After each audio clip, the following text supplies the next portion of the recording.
हे दोस्तों, मैं चिराग एक और वीडियो के साथ। तो आज हम देख रहे हैं लिक्विडेशन ऑफ कंपनीज का सेकंड वीडियो। पिछली वीडियो में हमने थ्योरेटिकल पार्ट को कवर किया था और आज भी हम थ्योरेटिकल पार्ट को ही कवर करेंगे और अगली वीडियो में भी थ्योरेटिकल पार्ट को कवर करेंगे। बस हल्का सा चेंज किया है, इसके साथ हम एग्जाम्पल भी कवर करेंगे। तो आज का टॉपिक है स्टेटमेंट ऑफ अफेयर्स का। जब आप एग्जाम्पल देखेंगे तब जाके आपको इसका फॉर्मेट भी समझ में आ जाएगा, क्योंकि मैंने अलग से फॉर्मेट कवर नहीं किया। उसी तरीके से अगली वीडियो में भी सेम पार्ट रहेगा, उसमें हम देखेंगे liquidator final statement of account का पार्ट। उसमें भी थ्योरेटिकल पार्ट और साथ में एग्जाम्पल का पार्ट रहेगा। अब देखिए, पहले शुरू के ये दो पैराग्राफ देख लेते हैं, फिर ये थ्योरेटिकल पार्ट पे नहीं आएंगे। पहले क्या करेंगे, सीधा एग्जाम्पल का फॉर्मेट देख लेंगे। देखिए, एग्जाम्पल नहीं कवर कराऊंगा, फॉर्मेट बता दूंगा कि देखिए ऐसे ऐसे पार्ट बनता है। अगर आपने स्टेटमेंट ऑफ अफेयर्स का पार्ट देखा है तो जनरली वो बैलेंस शीट से लिंक ही है। आप जो भी एसेट्स लायबिलिटी देखते हो उसी को ट्विस्ट करके अलग तरीके से बनाया गया, जिसमें हम बोल सकते हैं कि कितनी एसेट स्पेसिफिकली प्लेस की गई है, मतलब गिरवी रखी गई है, कितनी नहीं रखी गई वो देखेंगे। क्या प्रेफरेंशियल क्रेडिटर्स क्या हैं, सिक्योर्ड क्रेडिटर्स कौन से हैं जो कि आपके एसेट स्पेसिफिकली प्लेस्ड है उसके साथ आ जाते हैं। डिबेंचर होल्डर का पार्ट आ जाएगा, तो वो list A B C D E F G H यहाँ तक जाएगी। वो पर्टिकुलर आपको याद रहना चाहिए कि लिस्ट ए से रिलेटेड क्या आएगा, क्योंकि कभी कभी एग्जाम में आपके वो भी पूछ सकता है। जैसे जनरली लिस्ट एच पूछ चुका है कि वो किससे रिलेटेड है, तो आप क्या बोलोगे, डेफिशिएंसी अकाउंट से रिलेटेड है, ऐसे। ठीक है। अब देखिए इसमें क्या बोल रहा है, in case of winding up by tribunal. तो अगर आप ये सेक्शन की बात कर रहे हैं, सेक्शन 272 सबसेक्शन 5 के अकॉर्डिंग ये बोल रहा है कि अगर वाइंडिंग अप बाय ट्रिब्यूनल हो, तो आप देख सकते हैं जनरली कंपलसरी वाइंडिंग अप की बात कर रहे हैं।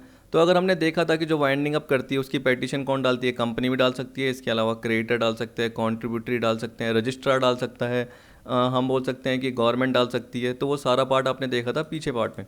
एक बार मैं आपको फटाफट से बता देता हूँ ताकि आपको थोड़ा सा क्या है लिंक मिल जाए इससे। देखिए, क्योंकि टाइम वेस्ट नहीं होता, बस आपको वापस से एक तरीके से रिवाइज हो जाता है। सेक्शन 272 आ गया। देखिए, कंपनी कर सकती है ट्रिब्यूनल के सामने पेटिशन, कॉन्ट्रीब्यूटरी या कॉन्ट्रीब्यूटरीज का ग्रुप, रजिस्ट्रार, कोई भी पर्सन जो कि सेंट्रल गवर्नमेंट के बिहाफ पे हो। या बोल रहा है कि अगर कंपनी के अफेयर फ्रॉडलैंड मैनर में चल रहे हैं तो सेंट्रल गवर्नमेंट या स्टेट गवर्नमेंट अगर समझे कि कंपनी को इससे अच्छा तो अब वाइंड अप करना ही ज़रूरी है।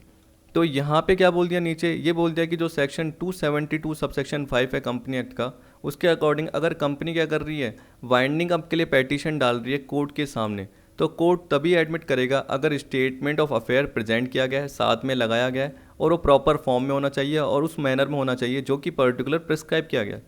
ठीक है। अब वो कैसे प्रिस्क्राइब किया गया है वो तो आपको पता चल जाएगा।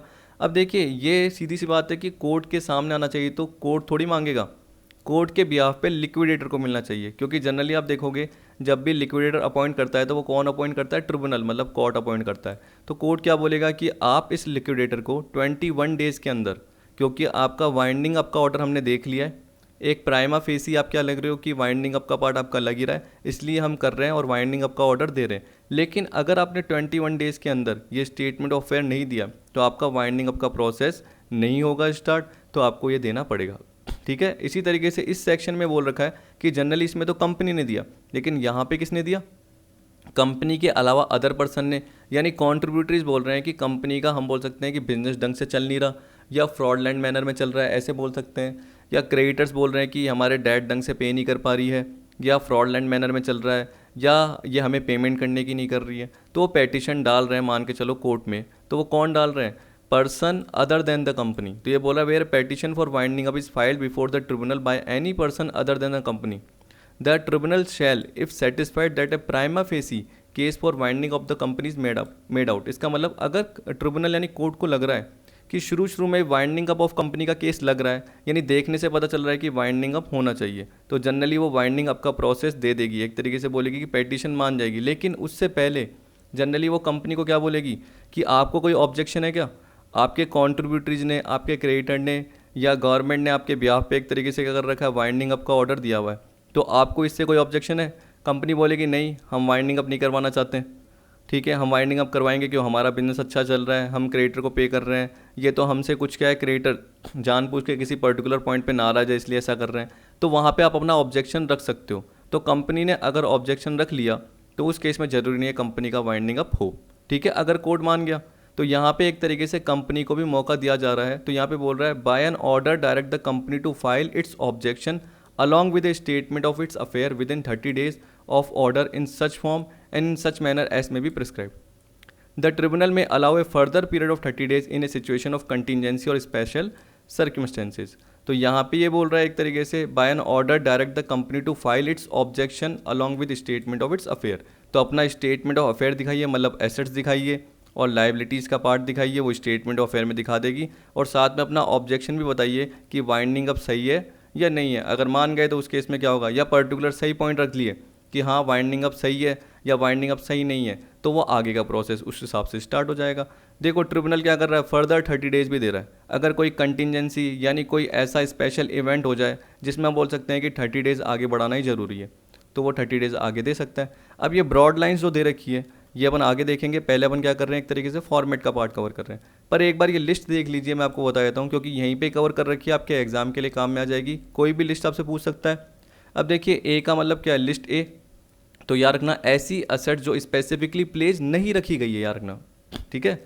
और बी का मतलब क्या है, ऐसी असेट जो स्पेसिफिकली प्लेस्ड रखी गई है, इसका मतलब ऐसी असेट जो गिरवी नहीं है, और यहाँ पे ऐसी असेट जो गिरवी है। यहाँ पे हम ऐसा बोल सकते हैं कि हमने अगर लोन लिया है तो उसके अगेंस्ट कोई असेट गिरवी रखी है, उसे हम बोलते हैं एसेट स्पेसिफिकली प्लेस्ड। जिसमें हम लाइबिलिटीज़ को क्या बोलते हैं, जैसे क्रेडिटर को क्या बोलते हैं, सिक्योर्ड क्रेडिटर। सिक्योर्ड क्रेडिटर का मतलब क्या हो गया कि पर्टिकुलर हम बोल सकते हैं कि अगर एसेट बिकेगी तो हम बोल सकते हैं कि अनसिक्योर्ड से पहले सिक्योर्ड क्रेडिटर को अमाउंट मिलेगा। तो वो फुली भी हो सकते हैं, पार्शियली भी हो सकते हैं। अब देखिए वो तो एग्जाम्पल के हिसाब से होते हैं कि फुली सिक्योर्ड क्रेडिटर या पार्टली सिक्योर्ड क्रेडिटर, वो एग्जाम्पल के हिसाब से। फिर आपके प्रेफरेंशियल है, ये मैंने थियोरटिकल पार्ट में कवर कर रखा है। जनरली इसमें हम क्या बोलेंगे, जो भी आउटस्टैंडिंग का पार्ट है पिछले 12 महीने के अंदर, जो भी वाइंडिंग अप का ऑर्डर है उससे जस्ट पहले के 12 महीने के अंदर, जो भी टैक्सेस का पार्ट है, जो भी सैलरी और वेजेस का पार्ट है, एम्प्लॉय से रिलेटेड पार्ट आ जाएगा, जो भी ईएसआई का पार्ट है, इस तरीके से आगे दे रखा है, वो सारा थियोरटिकल पार्ट में कवर कर रखा है। फिर आपको दे रखा है डिबेंचर होल्डर। तो देखिए आपको कैसे याद रखना है, एसेट जो स्पेसिफिकली प्लेस्ड नहीं है, तो बस एक लाइन में याद रखना, एसेट नॉट स्पेसिफिकली प्लेस्ड। इसमें क्या बोलोगे, एसेट स्पेसिफिकली प्लेस्ड। इसमें क्या बोलोगे, पीसी यानी प्रेफरेंशियल क्रेडिटर। अगर चलो याद नहीं हो रहा तो देखिए सी क्रेडिटर। और एसेट में देखिए ए है यानी जो गिरवी नहीं है, और बी पे क्या होगी, जो गिरवी है, ठीक है, यानी जो प्लेस्ड है। सी का मतलब क्या हो गया, क्रेडिटर। डी का मतलब क्या हो गया, डिबेंचर होल्डर। इस तरीके से आपको याद रहेगा। अब देखिए आप एच से याद रख लेना, डेफिशिएंसी सरप्लस जो सबको याद रहती है, तो बीच में जो बचेगा वो ई एफ जी बचेगा। तो ई किससे रिलेटेड होगा, अनसिक्योर्ड क्रेडिटर से रिलेटेड होगा। आप बोलोगे सर सिक्योर्ड क्रेडिटर, तो याद रखना वो इसमें अपने आप आ जाएंगे। कैसे, मैं एग्जाम्पल के थ्रू आपको बता दूंगा। फिर आपको पता है कि इक्विटी शेयर होल्डर से पहले प्रेफरेंस शेयर होल्डर, तो एफ से रिलेटेड प्रेफरेंस शेयर होल्डर है, और जी से रिलेटेड इक्विटी शेयर होल्डर है। इस तरीके से आप याद रखिए, आपको पता चल जाएगा। अब सीधा मैं एग्जाम्पल की तरफ लेके जाता हूँ, और मैं आपको पहले फॉर्मेट बता देता हूँ, ठीक है। अब देखिए आपको ये दे रखा है इलस्ट्रेशन 4 एक्स कंपनी लिमिटेड। तो देखिए इससे रिलेटेड पॉइंट तो मैं अभी आपको पढ़ाऊंगा नहीं, क्योंकि आपको प्रेफरेंशियल क्रेडिटर का मतलब नहीं पता, ओवर राइडिंग प्रेफरेंशियल पेमेंट क्या होता है वो नहीं पता, तो थोड़ा सा थियोरटिकल पार्ट आपको पता रहना चाहिए। तो हम क्या कर रहे हैं, सबसे पहले जो ये आंसर दे रखा है अभी आपको दिख रहा होगा। अब देखिए स्टेटमेंट ऑफ अफेयर दिख रहा है, ऑफ एक्स कंपनी लिमिटेड लिखा हुआ है एज एट 31 मार्च 17। एक मिनट ये हटा देता हूँ, ये हट गया, इसको थोड़ा सा मैंने ऊपर कर दिया, अब ठीक है। अब देखिए यहाँ पे बोल रहा है रियलाइजेबल वैल्यू, ये बोल रहा है देखिए asset not specifically placed as per list है। तो अगर आपने इलस्ट्रेशन पढ़ा उसके बाद आपने देखा होगा कि यार एसेट दे रखी है, जिसमें से जो गिरवी नहीं दे रखी वो जनरली यहाँ आएगी। अब देखिए कैश इन हैंड भी आएगा, बी आर, डेटर, स्टॉक। अब इसके अलावा आप क्या बोल सकते हो और क्या आएगा, फिक्स एसेट के पार्ट भी आएंगे। आपने बोला सर इसमें लिया ही नहीं, तो जनरली वो इनमें आ रहे होंगे, इसका मतलब वो सिक्योर्ड हो रखे होंगे। इसका मतलब हम बोल सकते हैं कि जो भी सिक्योर्ड क्रेडिटर है, जो भी अमाउंट हमें देने वाले, कंपनी को देने वाले उधार, तो उन्होंने जनरली उनको कुछ ना कुछ सिक्योरिटी चाहिए, सेफ्टी चाहिए, तो कंपनी ने क्या कर दी, अपनी कुछ ना कुछ एसेट्स गिरवी रख दी उनके पास। तो कंपनी ने लैंड एंड बिल्डिंग गिरवी रखी हुई है, ये 2 बार दे रखा है। कैसे, वो तो एग्जाम्पल के थ्रू बाद में समझ में आएगा। ये मशीनरी गिरवी रखी हुई है, पर याद रखना अगर गिरवी नहीं रखी होती तो वो यहाँ आती, और इसकी क्या आती, एस्टिमेटेड रियलाइजेबल वैल्यू आती, ठीक है, कि कितने में ये बिक सकता है। आप बोलोगे सर एस्टिमेटेड क्यों, क्योंकि देखिए लिक्विडेटर को देना पड़ेगा, लिक्विडेटर इनको देखते हुए क्या करेगा, मार्केट में बेचेगा। तो ये एक तरीके से लिक्विडेटर के लिए स्टेटमेंट है। लिक्विडेटर देखेगा, उसके बाद देखेगा हाँ यार इतनी लाइबिलिटीज़ है, ये एसेट्स है, अच्छा एसेट्स में ये चीज़ें क्या है, गिरवी नहीं है, और ये पर्टिकुलर गिरवी है, तो इस पर क्या है, क्या डेफिशिएंसी हो रही है, क्या सरप्लस हो रहा है, ये पार्ट। अब देखिए मैं एक और चीज़ आपको बता देता हूँ कि जैसे आपने ये लिस्ट ए देखा और लिस्ट बी देखा, तो लिस्ट बी में याद रखना, मान के चलो कि अगर आपने 1 लाख का लोन लिया, याद रखना ढंग से सुनना, 1 लाख का लोन लिया, और उससे रिलेटेड आपने 1,50,000 की कोई मशीनरी है, वो क्या कर दी, गिरवी दे दी, 1,50,000 की। अब वो बुक वैल्यू पे है, किस पे है, बुक वैल्यू पे। सामने वाला जो है जिसने भी लोन दिया होगा आपको 1,00,000 का, उसने भी वैल्यू करा होगा तो वो 1,50,000 की ही दिख रही होगी। लेकिन आपको बताया कि जब वाइंडिंग अप हुआ तो उस जो मशीनरी की वैल्यू है वो तो 80 ही रह गई। कितनी रह गई, 80 ही रह गई। तो ये थोड़ी दिखाएंगे, ये दिखाएंगे कि कितने में बिकेगी, क्योंकि आपको पता है कि लिक्विडेटर उसको कितने में बेचेगा। तो आपको पता है कि लिक्विडेटर अगर उसको 80 में बेचेगा तो यहाँ पे हम क्या बोलेंगे, 80 में बेच रहा है। जबकि सिक्योर्ड क्रेडिटर को कितने देने हैं, 1,00,000 देने हमें। तो कंपनी को क्या करना है, कंपनी 80 में बेचेगी और 1,00,000 पे करने हैं, तो कंपनी सिर्फ 80 ही पे कर पाएगी। तो बाकी 20,000 क्या है, कंपनी की अभी भी डेफिशिएंसी होगी। इस वाले केस में याद रखना, इस वाले केस में नहीं, यहाँ पे भी 30 और 50 है, यहाँ पे 70-60 है, यहाँ पे सरप्लस है एक तरीके से, और यहाँ एक तरीके से 20,000 और देने हैं। तो किसको देने हैं 20,000, कंपनी को और देने हैं। तो कंपनी कैसे मानेगी इसको, अब अनसिक्योर्ड मानेगी। इसका मतलब क्या हुआ, सिक्योर्ड क्रेडिटर के पॉइंट तक का जो भी पार्ट होगा या रिलाइजेबल वैल्यू होगी उतना हम क्या बोलेंगे, एक तरीके से रिकवर हो जाएगा। किसको, उस सिक्योर्ड क्रेडिटर को। लेकिन जितना रिकवर नहीं हुआ तो उसको बाद में मिलेगा। यानी पहले प्रेफरेंस दे रहे हैं उसको, लेकिन कितने तक, जितने तक एसेट की रियलाइजेबल वैल्यू है। अगर मान के चलो एसेट की रियलाइजेबल वैल्यू 1,20,000 होती तो इसका मतलब क्या हुआ, प्लस आता। प्लस का मतलब क्या हुआ, सिक्योर्ड क्रेडिटर को अपना सारा पार्ट मिल गया है, तो बाकी 20,000 कंपनी के पास और बच गया है। अब कंपनी इसको क्या बोलेगी, सरप्लस। और इसको कहाँ लेके जाएंगे, लास्ट कॉलम पे लेके जाएंगे। लास्ट कॉलम का मतलब क्या है, यहीं पे ही ले लेंगे। अब देखिए तुम दिमाग लगाओ कि अगर जो गिरवी नहीं थी वो कंपनी की ही एसेट है, कंपनी क्या करेगी, उसको कैसे भी यूज़ कर सकती है, बेच सकती है और कैसे भी पेमेंट करने के लिए काम में ले सकती है। कैसे भी मतलब सीक्वेंस से, C, D, E, list C आएगी, लिस्ट D आएगी, लिस्ट E आएगी, यानी लाइबिलिटीज़ को पेमेंट करने के लिए काम में ले सकती है। लेकिन यहाँ पे देखिए जो डेफिशिएंसी आई, ये तो कंपनी काम में नहीं ले सकती। कंपनी क्या काम में ले सकती है, सरप्लस काम में ले सकती है। याद रखना, सरप्लस का मतलब क्या, मान के चलो तुमने कोई लोन लिया और लोन 5 लाख का है। अब तुम पे नहीं कर पा रहे तो तुमने क्या कर दिया, घर को बेच दिया। अब घर कितने में बेचा, 8 लाख में बेच दिया। तो 8 में से तुमने 5 का लोन पे कर दिया, 3 लाख तो तुम्हारे ही है ना। तो वैसे ही कंपनी के कितने हैं, ये जो सरप्लस का पार्ट है ये कंपनी के हैं। तो कंपनी क्या कर रही है, यहीं पे लेके जा रही है। क्यों, तो जो गिरवी नहीं है उसके साथ कंपनी जोड़ रही है और बोल रही है कि हमारे पास ये अमाउंट पड़ा हुआ है जो कि हम लाइबिलिटी को पे करने के लिए काम में लेंगे। आई होप समझ गए होंगे। और अगर डेफिशिएंसी आ रही है तो कंपनी क्या बोल रही है, यार अभी तो लाइबिलिटी और भी है लेकिन इसको हमने अनसिक्योर्ड मान लिया है। तो ये कब जाएंगे, सबसे पहले प्रेफरेंशियल क्रेडिटर आएंगे, फिर डिबेंचर होल्डर आएंगे, फिर जब अनसिक्योर्ड क्रेडिटर आएंगे तो ये 20,000 का पेमेंट भी साथ में कर देंगे। और भी अनसिक्योर्ड क्रेडिटर होंगे, और भी अनसिक्योर्ड क्रेडिटर हो सकते हैं, उनके साथ इस 20,000 को भी अनसिक्योर्ड मान लेंगे। लेकिन सरप्लस है तो ये हमारा हिस्सा है, इसको हम क्या कर सकते हैं, यूज़ कर सकते हैं। जबकि अनसिक्योर्ड, ये जो माइनस का पार्ट है डेफिशिएंसी, ये एक तरीके से लाइबिलिटी के फॉर्म में हो गया जो कि अनसिक्योर्ड क्रेडिटर के पार्ट में हो गया। तो क्या पता आपसे एग्जाम में पूछ भी ले, ठीक है, क्वेश्चन बना के।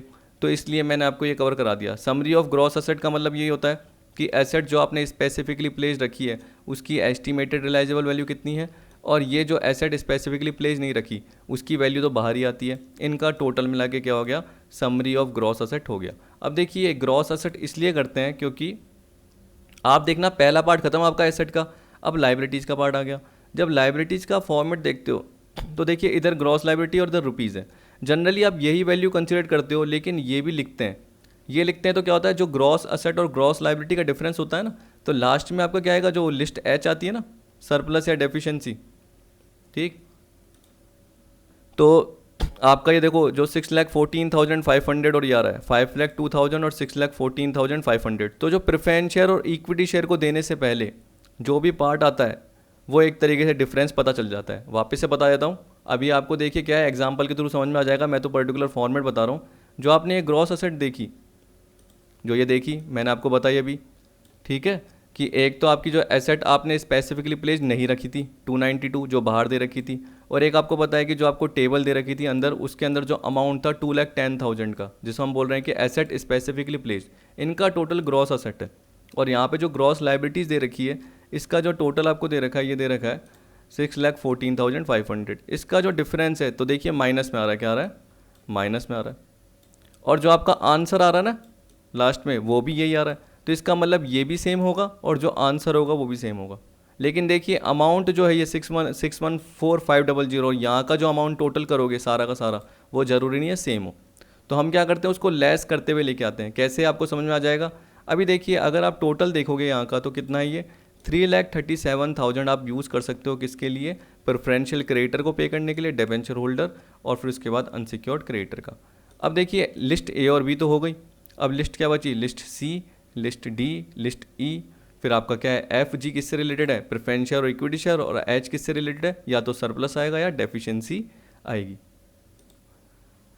अब देखिए ये जनरली आप देख रहे हो एस्टिमेटेड टोटल एसेट अवेलेबल बोल रखा है, तो ये क्या है, यही तो है 337 जो ऊपर से लेके आए।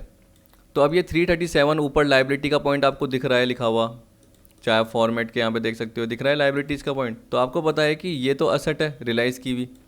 अब इसका क्या करेंगे, इस लाइबिलिटी के अगेंस्ट यूज़ करेंगे। लाइबिलिटी कौन सी है, सबसे पहले प्रेफरेंशियल क्रेडिटर। आप बोलोगे सर ये क्या दे रखा है, तो आप देख सकते हो कि इसका अमाउंट यहाँ नहीं दे रखा। क्यों नहीं दे रखा, क्योंकि सिक्योर्ड क्रेडिटर से रिलेटेड जो भी पार्ट है वो लिस्ट बी में एडजस्ट हो चुका है, लेकिन यहाँ पे क्यों दे रखा है, क्योंकि आप ये भी दिमाग लगाइए कि जब आप ऊपर लिस्ट में पार्ट देखते हैं तो आपको दिखता है कि यहाँ पे आपने एस्टिमेटेड रियलाइजेबल वैल्यू 210 लिखा, क्या लिखा, ग्रॉस एसेट का पार्ट लिखा, और जो एसेट स्पेसिफिकली प्लेस्ड नहीं थी ये 292 लिखा। लेकिन यहाँ पे जब आके लिखा तो यहाँ पे आपने क्या दिखा, सिर्फ सरप्लस का पार्ट ही लिखा 45।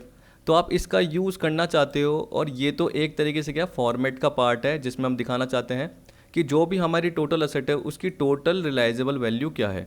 हम उसमें ये नहीं देखना चाहते कि कितने सिक्योर्ड है, क्या पार्ट है। लेकिन अब देखिए जो आपको भी नीचे पार्ट दे रखा लिखा हुआ उसमें ये बोल रहा है कि देखिए 70, 60, 30, 50, 110 और 75 ऐसे दे रखा है। तो ये बोल रहा है कि एसेट जो स्पेसिफिकली प्लेस रखी गई है, एसेट जो गिरवी रखी गई है वो सिक्योर्ड क्रेडिटर के कितने हद तक आ सकती है। तो विच एवर इज लेस, 70 और 60, 60, 30 और 50, 30, 110 और 75, 110, इस तरह, सॉरी 75, 70 और 60, 60 आ जाएगा, 30 और 50, 30 आ जाएगा, और 110 और 75, 75 आ जाएगा। तो यहाँ पे 50 की जगह 30 आएगा, तो 60, 30, 75, तो ये 1,65,000 होंगे, जो कि कहाँ दिखा रहा है, यहाँ दिखा रहा है। यहाँ पे पढ़ सकते हैं, ये यही बोल रहा है, secured creditor to the extent to which claims are estimated to be covered by asset specifically placed. इसका मतलब सिक्योर्ड क्रेडिटर के जो क्लेम, जितनी एसेट गिरवी रखी है और जिसकी उतनी रिलाइजेबल वैल्यू है, बेचने की वैल्यू है, एस्टिमेटेड जो भी वैल्यू है, अगर वो कवर होती है तो वहाँ तक की वैल्यू कितनी है, तो वहाँ तक की वैल्यू कितनी है, 165 है। तो इसका मतलब क्या बोलते हैं, ए और बी विच इज लेस। तो ये कभी कभी आपके पूछ सकता है, तो इसको याद रखना। अब देखिए मैं तो क्वेश्चन के साथ कवर कराऊंगा तो आपको समझ में आ जाएगा, लेकिन अब से चालू हो रहा है आपका पेमेंट। तो प्रेफरेंशियल क्रेडिटर है, पेमेंट कर दो, ठीक है। फिर किन के लिए बचा, डिबेंचर होल्डर के लिए, जो कि फ्लोटिंग चार्ज से रिलेटेड है, और अनसिक्योर्ड क्रेडिटर। अब देखिए याद रखना, फ्लोटिंग चार्ज का मतलब क्या होता है, एक होता है आपका फिक्स चार्ज और एक होता है फ्लोटिंग। जब भी हम फिक्स चार्ज की बात करते हैं तो वो किसी पर्टिकुलर एसेट से रिलेटेड होता है। सपोज करो मैंने क्या करा, बैंक से लोन लिया और मेरा बिजनेस है खुद का, तो मैंने अपनी एक मशीनरी क्या कर दी, गिरवी रख दी। एक मशीनरी सिक्योरिटी के फॉर्म में बैंक को दे दी, जनरली ये बोल दिया, या उसके कागज़ दे दिए। तो अगर मैं लोन पेमेंट नहीं कर पाऊंगा तो वो मशीनरी भेज देगा। लेकिन फ्लोटिंग चार्ज का मतलब क्या होता है कि सारे बिजनेस की असेट, मतलब ऑल असेट्स मैंने गिरवी रख दी, ठीक है। अब वो चाहे मूवेबल भी हो सकती है, इमूवेबल भी हो सकती है, चाहे कोई सी भी। मूवेबल मतलब क्या हो गया, आपको पता है कि एक जगह से दूसरी जगह लेके जा सकते हो। इमूवेबल मतलब क्या हो गया, बिल्डिंग, अब ये थोड़ी उसको एक जगह से दूसरी जगह लेके जा सकते हो। तो आपको पता है कि जो एक तरीके से अटैच है कोई चीज़, मूवेबल इमूवेबल की बात कर रहा हूँ। तो इसका मतलब मैं क्या बोल रहा हूँ, जितनी भी असेट है वो सारी की सारी अगर मैंने गिरवी रख दी तो उसे जनरली क्या बोलेंगे कि वो फ्लोटिंग चार्ज के अगेंस्ट सिक्योर्ड है। मैं शॉर्ट में बता रहा हूँ, ज़्यादा डिटेल में पार्ट नहीं है। डिटेल में देखना है तो गूगल पे सर्च कीजिए फ्लोटिंग चार्ज का पार्ट और आपको दिख जाएगा। तो जब भी सारी असेट्स को सिक्योरिटी के फॉर्म में किसी भी पर्टिकुलर लोन के अगेंस्ट या यहाँ पे डिबेंचर होल्डर के अगेंस्ट सिक्योर्ड रखा गया है तो उसे हम क्या बोलेंगे, floating charge. Debenture holder secured by a floating charge. और अनसिक्योर्ड क्रेडिटर जनरली आपको पता है कि जो सिक्योर नहीं रहते हैं तो वो सबसे लास्ट में है। तो देखिए सबसे पहले प्रेफरेंशियल क्रेडिटर होते हैं। प्रेफरेंशियल में क्या क्या आता है ये मैं आपको बता दूंगा अभी, जो कि वाइंडिंग अप के ऑर्डर से जस्ट पहले के 12 मंथ से रिलेटेड होते हैं, ठीक है। अब आपको डिबेंचर होल्डर में दे रखा है लिस्ट डी। फिर आपको पता है कि जैसे ये पे हो गया, क्योंकि आप देख सकते हो 337 में से 5 गए तो कितना बचा 332, या लाइन नहीं खींची हुई। 332 में से 3 लाख गए तो कितना बचा 32, ये आ गया। अब 32 में से जैसे आप अनसिक्योर्ड क्रेडिटर का पार्ट हटाओगे तो अनसिक्योर्ड क्रेडिटर कितना आ रहा है, इतना 1,44,500। मतलब इसका मतलब हम अनसिक्योर्ड क्रेडिटर को भी पे नहीं कर पा रहे। लेकिन वो किसके थ्रू बनता है यहाँ रखना, जो अगली वीडियो में आएगा, liquidator final statement of account. तो यहाँ पे जैसा चल रहा है चलने दो। चलने का मतलब क्या है, हम ये नहीं बता रहे कि हमने एसेट बेची है, हम एस्टिमेटेड रियलाइजेबल वैल्यू बता रहे हैं। हम ये देखना चाहते हैं लिक्विडेटर को ये बताना चाहते हैं कि हमारे बिजनेस की ये वैल्यू है। अब लिक्विडेटर अगर उसको रियल में बेचेगा तो उसको क्या मिलता है वो तो बाद में देखा जाएगा, क्योंकि वो एक्चुअल में बेचेगा। यहाँ तो हम लिक्विडेटर को स्टेटमेंट दे रहे हैं, सीधी सी बात। तो देखिए ये 6,14,500 जो आ रहा है और ये 5,02,000 पहले की ग्रॉस असेट थी, इसका डिफरेंस जो ये आ रहा है, तो आप देख सकते हैं 337 में से 5 लेस करा 332 आया, 332 में से 3 लाख लेस किया तो 32 आया, 32 में से जैसे ये लेस करोगे तो क्या आएगा आपका माइनस का 1,12,500 जो इसके बराबर होगा। अगर आपका ये मैच कर रहा है तो इसका मतलब आपने कोई भी गलती नहीं की है। तो इसका मतलब देखिए आपका सिर्फ ये पार्ट जो देख रहे हो आप, तो ये 1,65,000 यहाँ नहीं लिखा, क्यों? क्योंकि वो ऊपर लिस्ट बी में वैसे ही एडजस्ट हो गया था, तो इसलिए हमने यहाँ पे जनरली सरप्लस के पार्ट को ही कवर किया, बी लिस्ट वाले के, ए लिस्ट वाले के पूरे पार्ट को और बी लिस्ट वाले के सरप्लस को पार्ट को ही कवर किया। अब देखिए 5,5 सेम, देखिए 3 लाख और 3 लाख सेम, मतलब लिस्ट सी, लिस्ट डी और लिस्ट ई भी देख लेना चाहे आप सेम। लेकिन लिस्ट बी वाले जो सिक्योर्ड क्रेडिटर हैं उनको कवर हमने यहाँ नहीं करा, क्योंकि हम उसको पहले ही कवर कर चुके थे ऊपर डिफरेंस के पार्ट को। उसके डिफरेंस के पार्ट को अगर डेफिशिएंसी है तो देखिए डेफिशिएंसी आ रही थी ना एक पॉइंट में 20 की, ऊपर जाके देख लेना। तो देखो क्या बोल रहा है, unsecured balance of partly secured creditor दे रखा है। अब देखिए 20 यहाँ भी लिया, यहाँ भी लिया, 120 यहाँ भी लिया, यहाँ भी लिया, लेकिन मेन कैलकुलेशन का पार्ट ये है, ये नहीं है। ये तो बस वेरीफाई करने के लिए, वेरीफाई क्या करेंगे कि जो ग्रॉस असेट और ग्रॉस लायबिलिटी का डिफरेंस है वो हमेशा क्या आएगा, estimated deficiency as regard creditor being the difference. देखिए एज रिगार्ड क्रेडिटर का मतलब क्या होता है कि क्रेडिटर को एडजस्ट करने के बाद, एज रिगार्ड डेबेंचर होल्डर मतलब क्या होता है, डेबेंचर होल्डर को लेस करने के बाद। आप ये भी बोल सकते हो estimated deficiency after adjusting unsecured creditor, ऐसे बोल सकते हो। या एस्टिमेटेड डेफिशिएंसी किससे रिलेटेड है, प्रेफरेंस शेयर होल्डर और इक्विटी शेयर होल्डर, तो यहाँ पे बोल सकते हो related to preference share holder and equity share holder. अब आप देख सकते हो जो आपकी डेफिशिएंसी आई है तो आगे और डेफिशिएंसी हो जाएगी, क्योंकि प्रेफरेंस शेयर होल्डर को भी देने थे और इक्विटी शेयर होल्डर को भी देने थे। पर हमेशा याद रखना कि यहाँ पे जनरली जो पार्ट आता है वो क्या आता है, जितना एक तरीके से उनका कॉल्ड अप का पार्ट है, हमने मांगा कितने, 100 में से उनसे 80 रुपीज़ मांगे, कितने मांगे, 80 रुपीज़ मांगे। तो यहाँ पे जैसे देखो क्या बोल रहा है, 3,000 इंटू 80 2,40,000 आ रहा है, ना कि 3,000 इंटू 100 का पार्ट आ रहा है। हाँ ये हो सकता है कि देखिए कंपनी वाइंडिंग अप हो रही है तो इक्विटी शेयर की, हम बोलते हैं शेयर होल्डर की लायबिलिटी क्या होती है, एक तरीके से लिमिटेड होती है। तो कितने रुपीज़ तक होगी, ₹20 पर शेयर तक, यानी जितना अनकॉल्ड पार्ट है, अनकॉल्ड का मतलब जितना अभी तक मांगा नहीं गया है वो मांगा जा सकता है इन पर्टिकुलर शेयर होल्डर से। क्योंकि अगर कंपनी को डेफिशिएंसी हो रही है तो उसको कौन बियर करेगा, प्रेफरेंस शेयर होल्डर भी और इक्विटी शेयर होल्डर भी, यही बियर करेंगे जनरली। तो ये पार्ट आपको दे रखा है। अब देखिए ये फॉर्मेट तो आपका हो गया, तो अब हम चलते हैं थ्योरेटिकल पार्ट में। अब देखिए मैंने इसलिए बताया क्योंकि आपको थोड़ा थोड़ा कॉन्सेप्ट कवर हो जाए और आपको दिक्कत नहीं हो। प्रेफरेंशियल क्रेडिटर देखो इतने सारे मैंने कवर कर रखे हैं ताकि आपको कभी दिक्कत नहीं आएगी और प्रेफरेंशियल क्रेडिटर का पार्ट पता चल जाएगा। वर्कमैन ड्यूज क्या होते हैं वो आपको पता चल जाएंगे, जिसे हम बोलते हैं कि ओवरराइडिंग प्रेफरेंशियल पेमेंट में 2 पार्ट आते हैं। ठीक, 2 पार्ट आते हैं, वो कैसे आएंगे आपको समझ में आ जाएंगे। लेकिन देखिए अभी मैंने आपको पार्ट कोई भी थ्योरेटिकल कवर नहीं कराया, यहाँ से स्टार्ट करते हैं। ये आ गया, यही था, the broad lines on which the statement of affair is prepared are the following. अब देखिए फर्स्ट क्या बोल रहा है, include assets on which there is no fix charge at the value they are expected to realise. इसका मतलब क्या है, ए लिस्ट। अब देखिए मैं आपको ज़्यादा डिटेल में नहीं बताऊंगा, a list. Student should not to include, ये बोला स्टूडेंट को नोट करना चाहिए, नोट वाला नहीं है, स्टूडेंट को नोट करना चाहिए to include calls in arrear, की कॉल्स इन एरियर को इंक्लूड करो लेकिन अनकॉल्ड कैपिटल को इंक्लूड मत करो।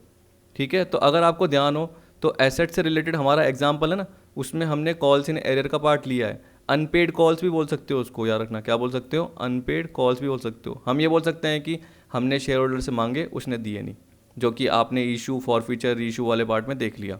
अनकॉल्ड का मतलब क्या है, 100 में से अभी तक हमने 80 ही कॉल्ड अप किए थे और उससे रिलेटेड ही पेड अप का पार्ट आया था, 20 का पार्ट अभी तक हमने मांगा ही नहीं है, तो उसको करने की ज़रूरत ही नहीं है। और अभी अभी देखिए लास्ट में मैंने आपको बताया तो 20 रुपीज़ मांगे भी नहीं गए थे। अगर आप शेयर होल्डर का पार्ट देख रहे थे, इक्विटी शेयर होल्डर का एग्जाम्पल से रिलेटेड, तो 3,000 इंटू 80 किया गया था, 3,000 इंटू 100 नहीं किया गया था। तो वो तो लास्ट लिस्ट में भी नहीं आ रहा और इसका मतलब शुरू में भी नहीं आ रहा, तो ए लिस्ट में तो वैसे भी नहीं आएगा अनकॉल्ड कैपिटल, लेकिन ये जरूर आएगा। ठीक है, क्योंकि ये एक तरीके से आपकी एसेट बन जाता है, क्योंकि शेयर होल्डर से आपको लेने हैं। सेकंड क्या बोल रहा है, अब देखिए इसमें क्या बोल रहा है, ये सेकंड पार्ट क्या, लिस्ट बी से रिलेटेड। अब देखिए अगर मैंने आपको फॉर्मेट बताया तो फॉर्मेट के थ्रू आपको बिल्कुल ढंग से समझ में आ गया। अब यहाँ पे देखना क्या बोल रहा है, include assets on which there is a fix charge. इसका मतलब क्या है अगर आपने देखा होगा कि मैंने आपको लैंड एंड बिल्डिंग से रिलेटेड पार्ट बताया था, फिर दूसरी भी लैंड एंड बिल्डिंग दे रखी थी, वो तो अभी एग्जाम्पल कवर करेंगे तब आपको आ जाएगा। मान के चलो वो मशीनरी दे रखी है, उसकी एस्टिमेटेड रिलाइजेबल वैल्यू दे रखी है कि कितने में जनरली वो बिक गई है एक तरीके से, अब बिकेगी, क्योंकि हम एस्टिमेटेड की बात कर रहे हैं। अभी जनरली हम मान के चलना कि अगले वीडियो का पार्ट नहीं देख रहे हैं, पर्टिकुलर इसी वीडियो का पार्ट देख रहे हैं, तो ये स्टेटमेंट ऑफ अफेयर है। जैसे हम बोल सकते हैं कि कंपनी के डायरेक्टर या कंपनी के जो भी मैनेजर है वो क्या कर रहे हैं, लिक्विडेटर को प्रोवाइड कर रहे हैं कंपनी की इन्फॉर्मेशन, किसके फॉर्म में, स्टेटमेंट ऑफ अफेयर के फॉर्म में। तो एस्टिमेटेड रिलाइजेबल वैल्यू उन्होंने बता दी, और यहाँ पे आ गया ड्यू टू सिक्योर्ड क्रेडिटर। तो इसका मतलब क्या हुआ, जो भी पर्टिकुलर हमने लोन लिया है, या हम बोल सकते हैं जो भी हमारी पर्टिकुलर उधारियाँ हैं, उसके अगेंस्ट हमने कौन सी एसेट्स गिरवी रखी है, यही तो बताया था मैंने आपको। अब इन दोनों का जो डिफरेंस है, अगर आपको पता है कि पॉजिटिव आ रहा है तो वो सरप्लस से रिलेटेड होगा, नेगेटिव आ रहा है तो डेफिशिएंसी होगा। अगर सरप्लस आ रहा है तो वो लास्ट कॉलम पे लेके चले जाएंगे, यानी बाहर लेके चले जाएंगे। आपको पता है जो लास्ट कॉलम एक ही तो बना हुआ था। और बोल रहा है अगर डेफिसिट आता है तो जनरली वो क्या कहलाता है, अनसिक्योर्ड क्रेडिटर का पार्ट कहलाता है, और उसमें ऐड हो जाता है। ठीक, तो ये बोल रहा है amount owed to the creditor exceeding the amount realisable from the asset. तो आप खुद सोच सकते हैं कि अगर मैं एस्टिमेटेड रिलाइजेबल वैल्यू बोल रहा हूँ कि मेरी 2 लाख की है लैंड एंड बिल्डिंग से रिलेटेड, ठीक है, लेकिन जो सिक्योर्ड क्रेडिटर है जनरली वो अपने कितने के आ रहे हैं, 250 के आ रहे हैं, कितने के आ रहे हैं। तो आप बोलोगे सर ऐसा पर्टिकुलर कैसे हो सकता है, तो मैंने आपको बताया था कि ज़रूरी नहीं है कि जो बुक वैल्यू है वही देखें। आपको पता है कि एस्टिमेटेड रिलाइजेबल वैल्यू का मतलब क्या है, मार्केट में बेचने पर उसकी वैल्यू क्या होगी। तो क्या पता बाद में कम हो गई हो, बाद में 2 लाख हो गई हो, शुरू में अच्छी थी। तो जो क्रेडिटर है, जैसे हम बोल सकते हैं कि मैं लोन प्रोवाइड कर रहा हूँ कंपनी को, तो मुझे लगा कि यार इसकी मशीनरी की वैल्यू तो 3 लाख है, 4 लाख है, एक तरीके से पैसा रिकवर हो जाएगा, तो मैं इसको लोन दे देता हूँ। तो मैंने क्या कर दिया, कंपनी को 250 का लोन दे दिया। अब कंपनी को मुझे कितने पैसे देने, कंपनी मुझे 250 देगी, लेकिन जैसे वाइंडिंग अप का प्रोसेस हुआ तो वो मशीनरी कितने में बिकी, 2 लाख में बिकी। तो जो 50,000 की डेफिशिएंसी है जो मुझे नहीं मिले, वो कंपनी ने किस में डाल दिया, अनसिक्योर्ड में। अब मुझे क्या बना दिया, उस पार्ट के लिए अनसिक्योर्ड क्रेडिटर बना दिया। अब मुझे पता है कि 2 लाख तो मुझे मिलेंगे ही मिलेंगे, लेकिन जो 50,000 है वो कंपनी कब देगी, बाद में देगी। कब देगी, अनसिक्योर्ड क्रेडिटर के पार्ट में लिस्ट डी में देगी। ठीक, लिस्ट डी आएगी, ई आएगी, सी डी ई आएगी, क्या आएगी, क्योंकि डी तो डिबेंचर होल्डर से रिलेटेड है, तो लिस्ट ई से रिलेटेड देगी। इस तरीके से आपको याद रखना है ताकि आपको पूरा का पूरा पार्ट कवर हो जाए। अब देखिए बोल रहा है the total of asset in point 1 मतलब list A and any surplus from asset mention in point 2 मतलब लिस्ट बी, उसका surplus is available for all the creditors except security creditors already covered by specifically mortgage assets. किसको छोड़ के, ऐसे secured creditor जो पहले ही लिस्ट बी में कवर हो चुके थे। समझ गए। तो आपको पता है कि सिक्योर्ड क्रेडिटर का जब आप पार्ट लायबिलिटी में लेते हो तो आप जनरली इस साइड दिखाते हो, इस साइड नहीं दिखाते। इस साइड नहीं दिखाने का मतलब क्या है कि आप इनको पहले ही कवर कर चुके हो। इस साइड तो आप बस क्या कर रहे हो, रेफरेंस के लिए दिखा रहे हो ताकि आपकी ग्रॉस लायबिलिटी निकल के आ जाए, लेकिन आप इस साइड नहीं दिखा रहे। ठीक, अब आपको पता है कि लिस्ट सी से रिलेटेड क्या आते हैं, प्रेफरेंशियल क्रेडिटर आते हैं। अब ये बोल रहा है कि जो भी आपके पास टोटल असेट अवेलेबल है, यानी लिस्ट ए और लिस्ट बी का पार्ट, उनको डिडक्ट करेंगे किससे, यानी उनका यूज़ कैसे करेंगे। सबसे पहले प्रेफरेंशियल क्रेडिटर लेस करेंगे, प्रेफरेंशियल क्रेडिटर लेस करेंगे। ये प्रेफरेंस शेयर नहीं है याद रखना, ये प्रेफरेंशियल है। फिर आपको दे रखा है debentures having a floating charge, unsecured creditor, तो ये सी आ गई, ये डी लिस्ट आ गई और ये ई लिस्ट आ गई। ठीक, if a minus balance emerge there would be deficiency as regard creditors. मैंने आपको ये बताया था, डेफिशिएंसी एज रिगार्ड क्रेडिटर का मतलब क्या है, after deducting unsecured creditor, otherwise there would be surplus, या तो सरप्लस भी हो सकता है। The amount of total paid up capital giving details of each class of shares, वही प्रेफरेंशियल होल्डर और इक्विटी शेयर होल्डर है, should be added and the figure as regard member, sorry figure emerging will be deficiency और surplus as regard members. तो ये बोल रहा है याद रखना कि मान के चलो सरप्लस है, सरप्लस है ना, तो आपको पता है कि टोटल पेड अप कैपिटल का अगर मैं पार्ट बोल रहा हूँ, टोटल पेड अप कैपिटल का पार्ट बोल रहा हूँ तो सरप्लस है और पेड अप कैपिटल का पार्ट है, तो ये बोल रहा है ऐड कर देंगे and the figure emerging will be deficiency और सरप्लस एज रिगार्ड मेंबर। आप याद रखना, देख लीजिए अगर आपका 20,000 का पार्ट आ रहा है और शेयर होल्डर की कैपिटल 250 है तो ऐड मत करना। आपको पता है कि 20,000 का सरप्लस है और 250 देने हैं किसको, प्रेफरेंस शेयर होल्डर को, तो माइनस का क्या आ जाएगा, 230 का पार्ट आएगा। मैंने गलती से ऐड बोल दिया। फिर इक्विटी शेयर होल्डर का पार्ट मान लीजिए, इक्विटी शेयर होल्डर कितने के, 2 लाख के हैं, तो ये भी लेस कर दीजिए, तो टोटल डेफिशिएंसी जो आएगी वो आएगी 4,30,000 की, ऐसे। ठीक, तो ये बोल रहा है कि statement of affair should accompany आठ लिस्ट होती है, जो कि मैंने आपको बता दी, लिस्ट ABCDEFGH, लास्ट में क्या आएगा, डेफिशिएंसी या सरप्लस आएगा। अब देखिए जब भी डेफिशिएंसी का अकाउंट बनता है, जो कि मेरे हिसाब से मैंने बनाया हुआ है एग्जाम्पल में, एग्जाम्पल देखेंगे क्योंकि एग्जाम्पल मैंने भी कवर नहीं किया, आपके साथ ही साथ कवर करूँगा।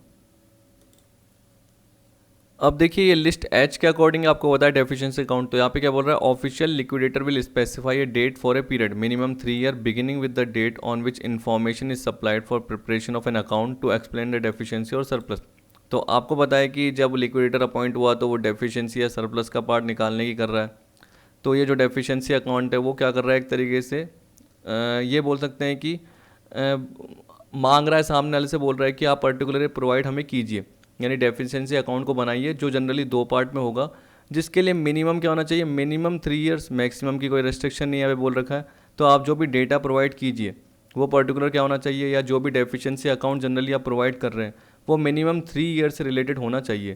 कह रहा है the official liquidator will specify a date for a period minimum 3 year beginning with the date on which information is supplied for preparation of an account to explain the deficiency और surplus। तो जो भी deficiency या surplus से related है वह minimum 3 years, maximum तो कितना पे हो गया 4, 5, 6, पर्टिकुलर उस ईयर का हमें प्रोवाइड कर दीजिए। On that date either asset would exceed capital plus liability, that is there would be reserve और देयर वुड बी डेफिसिट और debit balance in the profit और लॉस अकाउंट।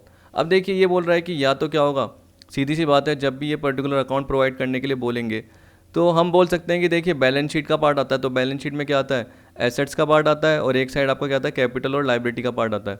तो वो दोनों एक दूसरे से ज़्यादा या कम है।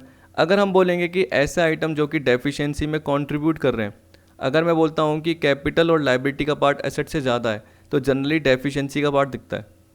कैपिटल और लाइबिलिटी का पार्ट ज़्यादा है एसेट से तो डेफिशिएंसी का पार्ट दिखता है। तो इसके 2 पार्ट हो गए। ये बोल रहा है एक पार्ट तो डेफिशिएंसी को दिखाएगा और एक पार्ट क्या करेगा, डेफिशिएंसी के कम करने को दिखाएगा। हम बोल सकते हैं कि सरप्लस को दिखाएगा, या हम ये बोल सकते हैं कि जिससे डेफिशिएंसी कम हो रही है। यहाँ बोल रहा था first part start with deficit and contain every item that increases deficiency और reducing surplus such as losses dividend. मैं आपको नाम बता देता हूँ क्या क्या है। सबसे पहले क्या आएगा, axis of capital and liabilities over asset. अगर लिस्ट एच बना होगा तो आपको समझ में आ जाएगा, नहीं तो देखिए मैं भी बोल के बता रहा हूँ आपको, तो जनरली ये आएगा पहले पार्ट में। फिर इसके अलावा नेट डिविडेंड आपने दिया, बोनस दिया, वो सारा पार्ट आ जाएगा। ट्रेडिंग के लॉसेस का पार्ट आ जाएगा। Losses other than trading loss, ये बोल रहा है कि जो बिजनेस के लॉस हैं उसके अलावा जो लॉसेस होते हैं, जैसे गुडविल रिटर्न ऑफ हो गया, प्रिलिमिनरी एक्सपेंसेस रिटर्न ऑफ हो गया, तो वो सारा पार्ट इसमें आ जाएगा। तो हम बोल सकते हैं कि जिससे एक तरीके से आपकी डेफिशिएंसी बढ़ रही है या सरप्लस कम हो रहा है। और सेकंड पार्ट में क्या होगा, इसका उल्टा, जैसे मैंने ट्रेडिंग लॉसेस बोला तो ट्रेडिंग प्रॉफिट, जैसे मैंने क्या बोला axis of capital and liabilities over asset, तो उसका उल्टा बोल दीजिए axis of asset over capital and liability. तो वो किसकी बात बताएगा कि सरप्लस आपका इंक्रीज हो रहा है या डेफिशिएंसी क्या हो रही है, रिड्यूस हो रही है। तो बोला second part start with the surplus on the given date and include all profit. तो देखिए इसमें सारे प्रॉफिट ही आएंगे, ठीक।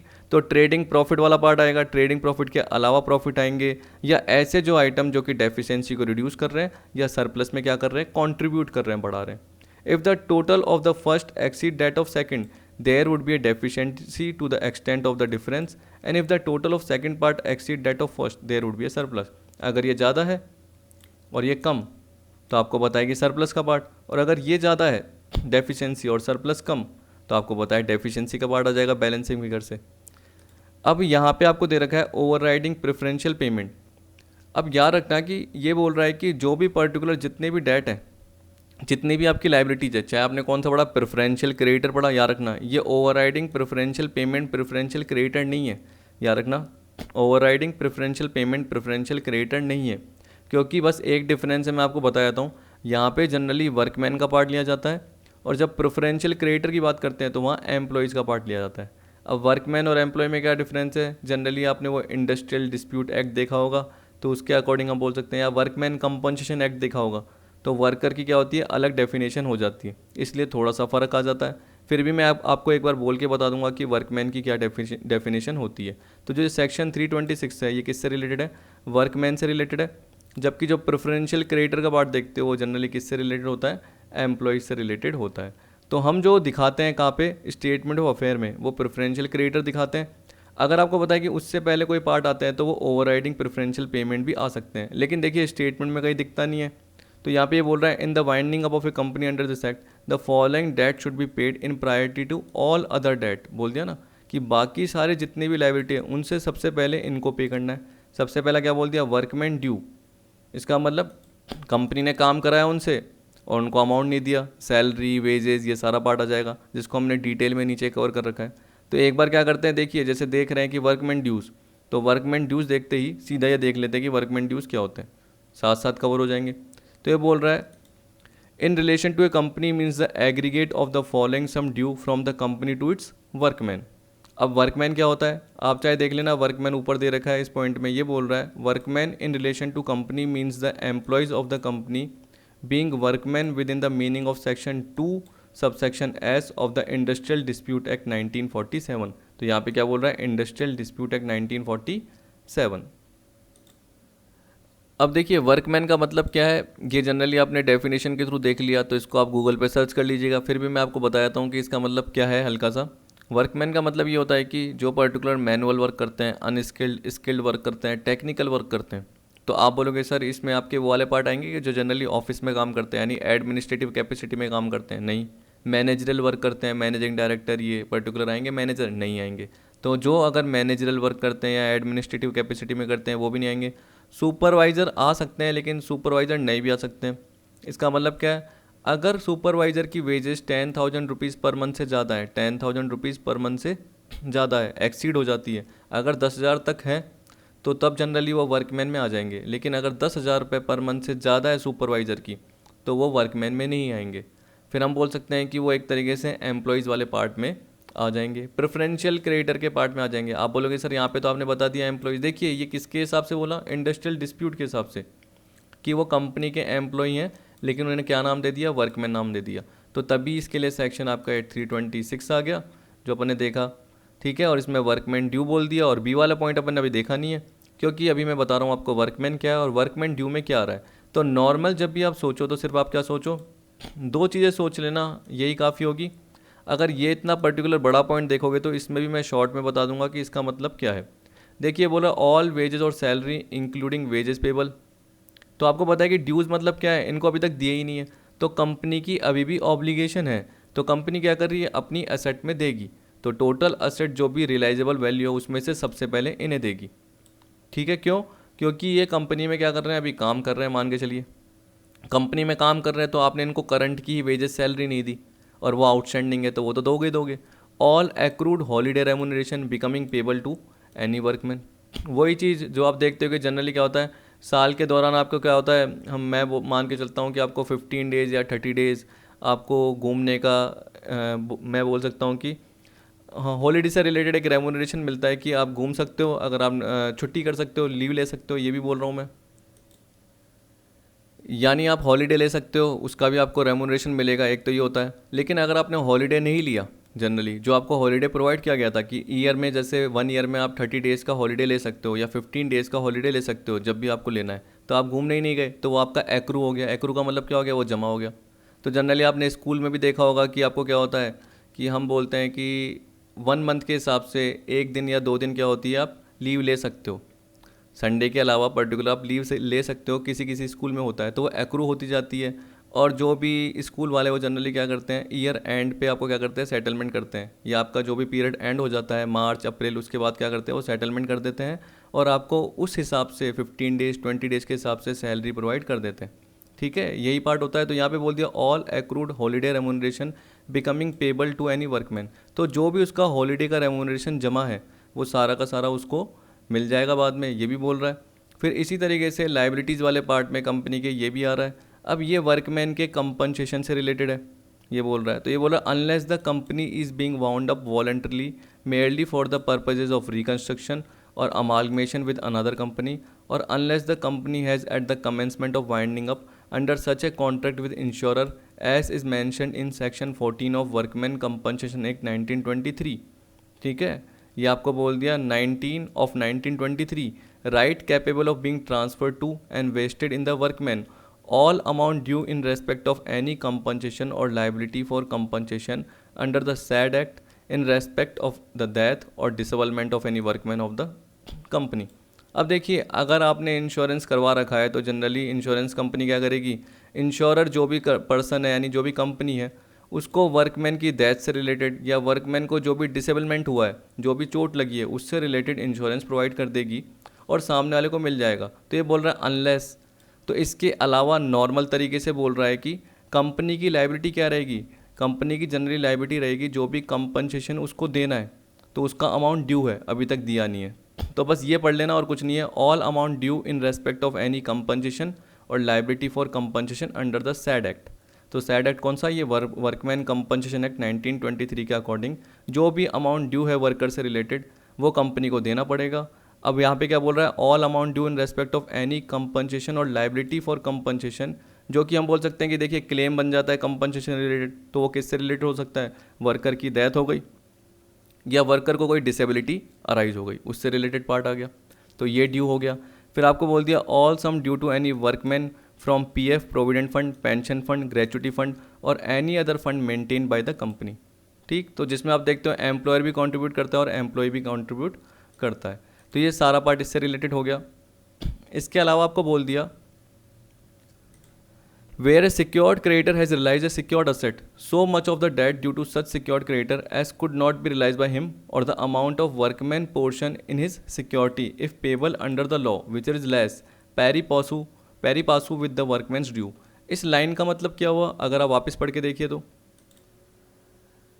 जैसे देखिए आपने कोई है ना मॉर्गेज लोन ले रखा था, यही बोल रहा है आपने कोई मॉर्गेज लोन ले रखा था, तो ये बोला where a secured creditor has realise a secured asset, तो आपने लोन ले रखा था उसके अगेंस्ट आपने कोई एसेट गिरवी रख रखी थी, ये बोल रहा है। तो where a secured creditor has realise a secured asset so much of the debt due to such secured creditor as could not be realise by him. तो आप खुद सोचिए कि अगर आपने 4 लाख का लोन ले लिया, ठीक, तो जिसने बैंक ने आपको प्रोवाइड कराया, तो बैंक को हमने जो एसेट अपनी गिरवी दी थी उसकी रिलाइजेबल वैल्यू ही 3 लाख हुई, कितनी भी 3 लाख हुई। तो इसका मतलब वो पर्टिकुलर बैंक कितना रिकवर नहीं कर पाया। तो ढंग से पढ़िए क्या बोल रहा है, so much of the debts due to such secured creditor, मतलब उस बैंक को जिससे हमने लोन लिया है, as could not be realise by him, तो वो कितना रियलाइज नहीं कर पाया। तो आपको पता है कि वो 1 लाख रियलाइज नहीं कर पाया, क्योंकि हमारी एसेट की वैल्यू, मान लो हमारी मशीनरी है, हमने जब उसको बेचा या एस्टिमेटेड रियलाइजेबल वैल्यू बताई तो वो 3 लाख की है, जबकि लोन कितने का लिया था हमने, 4 लाख का। तो 1 लाख का एक तरीके से सामने वाला रिकवर नहीं कर पा रहा, ये बोल रहा है। और the amount of workman portion in his security, in his security का मतलब क्या है कि जो भी कंपनी की असेट है, कंपनी की असेट सिक्योरिटी के फॉर्म में बैंक को गिरवी रखी गई है, मतलब मशीनरी, तो मशीनरी का जो भी पोर्शन होगा वो पर्टिकुलर एक तरीके से उन दोनों में से जो कम हो वो क्या बोलेंगे हम, ओवरराइडिंग प्रेफरेंशियल पेमेंट का पार्ट बनेगा। किसका बनेगा, ओवरराइडिंग प्रेफरेंशियल पेमेंट का पार्ट बनेगा। देखिए जैसे मैंने भी आपको एग्जांपल बताया 1 लाख का, वैसे ही एक पर्टिकुलर ये वर्कमैन पोर्शन का एग्जांपल दे रखा है इसने, ताकि आपको ये पता चल जाए कि वर्कमैन पोर्शन सिक्योरिटी में क्या होता है। देखिए जब भी हम सिक्योरिटी की बात करते हैं तो हम असेट की बात करते हैं, ठीक है, असेट की वैल्यू क्या है। तो यहाँ पे देखिए क्या बोल रहा है, the value of the security of A secured creditor of A companies 1 lakh.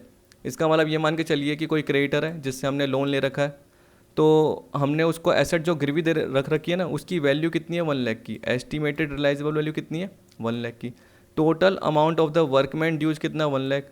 और वर्कर को भी हमें कितने देने हैं, 1 लाख देने हैं।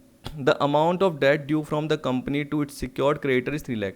इसका मतलब क्या है, जो जनरली जो हमने एसेट गिरवी रखी थी जिसकी वैल्यू 1 लाख है, तो सिक्योर्ड क्रेडिटर से हमने कितने का लोन ले रखा है, 3 लाख रुपए का लोन ले रखा है। The aggregate of the amount of workman due and the amount of debt due to secured creditor is 4 lakh.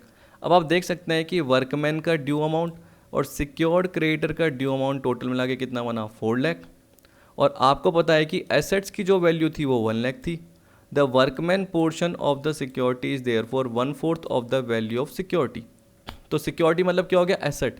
तो एसेट की वैल्यू का 1/4 कैसे निकला, क्योंकि आप देख सकते हैं कि वर्कमैन ड्यू जो था वो 1 लाख था और टोटल मिला के हम बोल सकते हैं कि ड्यू अमाउंट कितना था, 4 लाख का था। ठीक, यानी आप क्या कीजिए, टोटल अमाउंट जो ड्यू है हमें पता है कि 4 लाख का पार्ट है, जो कि क्या है, एक तो 3 लाख ये बता रहा है और एक ये 1 लाख बता रहा है। तो एक वर्कर का हिस्सा है और एक किसका है, सिक्योर्ड क्रेडिटर का पार्ट है। एक वर्कर को लेने हैं और एक सिक्योर्ड क्रेडिटर को लेने हैं, किससे, कंपनी से। टोटल मिला के 4 लाख, जिसमें से वर्कर का हिस्सा कितना है, 1 लाख। 1 लाख प्लस 3 लाख 4 लाख। तो आपको पता है कि 1:3 हिस्सा है। 1/4 किसका है, वर्कर का, और 3/4 किसका है, सिक्योर्ड क्रेडिटर का। अब ये बोल रहा है कि जो एसेट की वैल्यू है 1 लाख, उसमें से वर्कर को कितना मिल जाएगा, निकाल के देख लीजिए। वर्कर का पोर्शन कितना होगा 25,000। आप बोलोगे सिक्योर्ड क्रेडिटर का कितना होगा 75,000। तो ये बोल रहा है कि वर्कर पोर्शन जो इसका सिक्योरिटी से रिलेटेड है। और अगर आप बोलोगे कि सर जो अमाउंट रिलाइज नहीं हुआ वो कितना है, तो आप खुद सोचिए कि सिक्योर्ड क्रेडिटर 3 लाख के थे और उसके अगेंस्ट असेट कितने की गिरवी रखी हुई है 1 लाख की वैल्यू की, मतलब उसको बेचेंगे तो कितने मिलेंगे 1 लाख मिलेंगे। तो हम क्या बोलेंगे 2 लाख के डेट अभी भी रिलाइज नहीं हुए, तो 2 लाख के डेट और the amount of workman portion in his security. तो workman portion in his security मतलब ये सिक्योरिटी है, इसमें वर्कर का पोर्शन कितना है 25,000, दोनों में से जो कम हो तो हम क्या बोलेंगे विच इज लेस। पैरी पैसू मतलब क्या होता है इन इक्वल, ऐसे बोल सकते हो in equal with the workman due.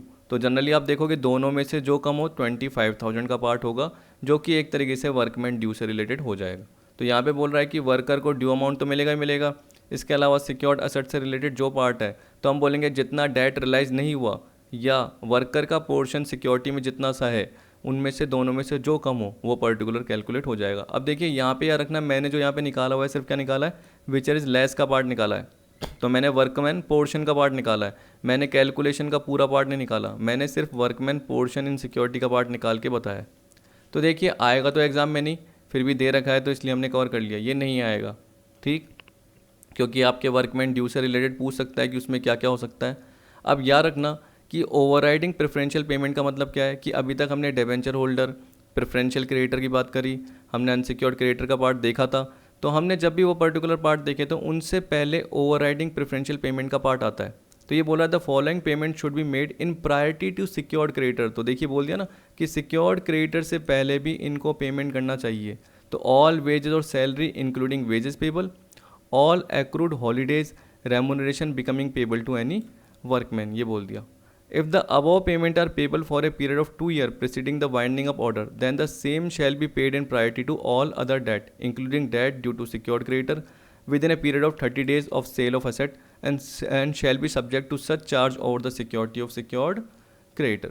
देखिए अब इसका मतलब क्या है, सीधी सी बात है, अगर आपका कोई एम्प्लॉई जिसको आप वेजेस सैलरी पे कर रहे हो और आपको बताया कि पिछले 2 सालों से आप जब भी क्या कर रहे हो, जो पेमेंट कर रहे हो, बाकी सारे डेट का पेमेंट बाद में करते हो, पहले इन वर्कर को सैलरी वेजेस का पेमेंट पहले करते हो, या जो भी उनके एक्रूड हॉलीडे जमा है उनके रेमुनरेशन को पहले पे करते हो, और बाकी सारे जो भी डेट है, जो भी प्रेफरेंशियल क्रेडिटर का पार्ट, डिबेंचर होल्डर का पार्ट, सिक्योर्ड क्रेडिटर का पार्ट, उनको बाद में पे करते हो। तो उस केस में क्या बोल दिया, सबसे पहले इनको ही करो। अगर आप पिछले 2 सालों से ये मेंटेन करते हुए आ रहे हो, पिछले 2 साल कौन से, वाइंडिंग अप ऑर्डर से जस्ट पहले के 2 साल, ठीक है। तो ये बोल रहा है कि असेट को बेचने से 30 दिन के अंदर आपके पास जो भी पैसा रिकवर हो उसमें से सबसे पहले इन्हें पे करो, उसके बाद आगे की लाइबिलिटीज़ क्या करो, पे करो। अब देखिए वर्कमैन पोर्शन क्या होता है ये मैंने बता दिया, सेम टू सेम दे रखा है। ये बोल रहा है in relation to security of any secured creditor of company means the amount which bear to value of security the same proportion as the amount of workman due bears to aggregate of amount of workman due and the amount of debt due to secured creditor.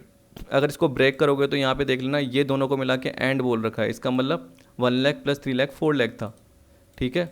और आपको पता है कि 1 lakh plus 3 lakh में worker का हिस्सा कितना था, 1 लाख था। और आपको पता है कि जो एसेट्स एक तरीके से प्लेस की थी, जो सिक्योरिटी गिरवी रखी थी, उस सिक्योरिटी की वैल्यू कितनी थी, 1 लाख की थी। याद रखना कि शुरू में जो आपको लाइन दे रखी थी ये वाली, तो अगर आप कंफ्यूज हो रहे हो तो इसको आप बोल सकते हो कि अगर आपको 6 लाख दे रखा है, क्या दे रखा है, तो आप क्या बोलोगे 1 लाख अपॉन 4 लाख, क्योंकि 1 लाख तो है ही वर्कर का ड्यू और ये 3 है, तो 1 + 3 क्या बनते हैं, 4 बनते हैं। तो 1 लाख अपॉन 4 लाख, तो इंटू 6 लाख पे क्या होगा, ऐसे आपको करना है। तो ये 1/4 जो प्रपोर्शन है वर्कमैन के ड्यू को बता रहा है। तो आई होप इतने पार्ट में तो आपको समझ में आ गया होगा कि इसमें क्या क्या दे रखा है। तो मेरे हिसाब से ये वाला सारा पार्ट तो आपका कवर हो ही गया ऊपर का, ठीक है, और डेफिशिएंसी भी कवर हो गया आपका, ये भी कवर हो गया। अब आपका बचा है जो प्रेफरेंशियल क्रेडिटर से रिलेटेड बचा हुआ है और उसका एक एग्जाम्पल बचा हुआ है। तो देखिए कवर तो आज कराना ही है, क्योंकि नहीं तो क्या होगा, पार्ट थोड़ा टिपिकल लगने लग जाएगा। तो प्रेफरेंशियल क्रेडिटर देख लेते हैं ये क्या बोल रहा है। In a winding up there should be paid in priority to all other debt subject to provision of section 326। तो देखा होगा आपने ऊपर भी प्रोविजन दे रखा था सेक्शन 326 से रिलेटेड, वो किससे रिलेटेड था, ओवरराइडिंग प्रेफरेंशियल पेमेंट से रिलेटेड। अब यह है प्रेफरेंशियल क्रेडिटर से रिलेटेड, ठीक। तो यहाँ पे देख सकते हैं इतने सारे दे रखे हैं। सबसे पहले स्टार्ट करेंगे हम इससे, गवर्नमेंट टैक्सेस से, फिर ये पार्ट आएगा, फिर हॉलीडे रेमुनरेशन आएगा। अगर आप देख सकते हैं सैलरी एंड वेजेस सेम किसकी तरह है, जैसे ऊपर वर्कमैन का था, यहाँ पे हम एम्प्लॉय की बात करते हैं। और एक और पॉइंट मैं आपको बताता हूँ, ये वाले तो आप देख लेना, चाहे चार्ट पूरा का पूरा आपको समझ में आ जाएगा, जो कि मैंने नीचे कवर कर रखा है अलग से। तो ये देखिए पॉइंट दिख रहे हैं आपको। लेकिन मैं ये बताना चाहता हूँ कि लास्ट में यहाँ पे देखिए बोल रहा है कि एक्सप्लेनेशन इस सेक्शन के लिए employee does not include a workman. समझ गए? तो जब भी हम प्रेफरेंशियल क्रेडिटर की बात करते हैं तो उसमें क्या आते हैं, एम्प्लॉय आते हैं, जिसमें जनरली वर्कमैन नहीं आते हैं। तो जब भी आपके एग्जाम्पल में एम्प्लॉय से रिलेटेड पार्ट बोले तो आपको प्रेफरेंशियल क्रेडिटर का पार्ट ही लेना है। और ये भी याद रखना कि प्रेफरेंशियल क्रेडिटर सिक्योर्ड नहीं होते हैं, वो अनसिक्योर्ड होते हैं, लेकिन उनको पहले राइट होता है। और प्रैक्टिकली याद रखना, प्रैक्टिकली सबसे पहले प्रेफरेंशियल क्रेडिटर को मिलता है, फिर डिबेंचर होल्डर को मिलता है, फिर उसके बाद किन को मिलता है, अनसिक्योर्ड क्रेडिटर को मिलता है। ठीक है, लिस्ट सी, लिस्ट डी, लिस्ट ई। जब आप अगले वीडियो में देखोगे लिक्विडेटर में तो आपको प्रेफरेंशियल और अनसिक्योर्ड साथ में दिखेंगे थियोरेटिकल पार्ट में, लेकिन मैंने एक जगह लिखा हुआ है कि प्रैक्टिकल अप्रोच में प्रेफरेंशियल क्रेडिटर को पहले मिलता है। या अगर आपने अपने अंडर ग्रेजुएट कोर्स में जब भी क्वेश्चन किए हैं तो ज़्यादातर देखना आपने प्रेफरेंशियल यहाँ पे भी देखे होंगे। क्यों? क्योंकि एसेट बेचने के बाद आपके पास सफिशिएंट अमाउंट होता है, तो आपको पता है कि डिबेंचर होल्डर भी आराम से पे हो जाएंगे, उसका आउटस्टैंडिंग इंटरेस्ट भी आराम से पे हो जाएगा, और प्रेफरेंशियल क्रेडिटर भी पे हो जाएंगे, और अनसिक्योर्ड क्रेडिटर भी पे हो जाएंगे। चाहे नहीं भी हो रहे तो डिबेंचर के बाद भी आपने प्रेफरेंशियल लिख दिया तो कोई गलती नहीं होगी। लेकिन आपको पता है कि प्रैक्टिकल अप्रोच में बोलोगे तो प्रेफरेंशियल पहले देखो, और कई क्वेश्चन में आपको प्रेफरेंशियल पहले दिखते हैं। तो याद रखना डिबेंचर होल्डर से पहले भी इनको राइट होता है, प्रेफरेंशियल क्रेडिटर को, फिर डिबेंचर होल्डर को, फिर अनसिक्योर्ड क्रेडिटर को होता है। उसके बाद बाकी बचा कुचा क्या हो गया, प्रेफरेंशियल होल्डर और इक्विटी शेयर होल्डर से रिलेटेड होता है।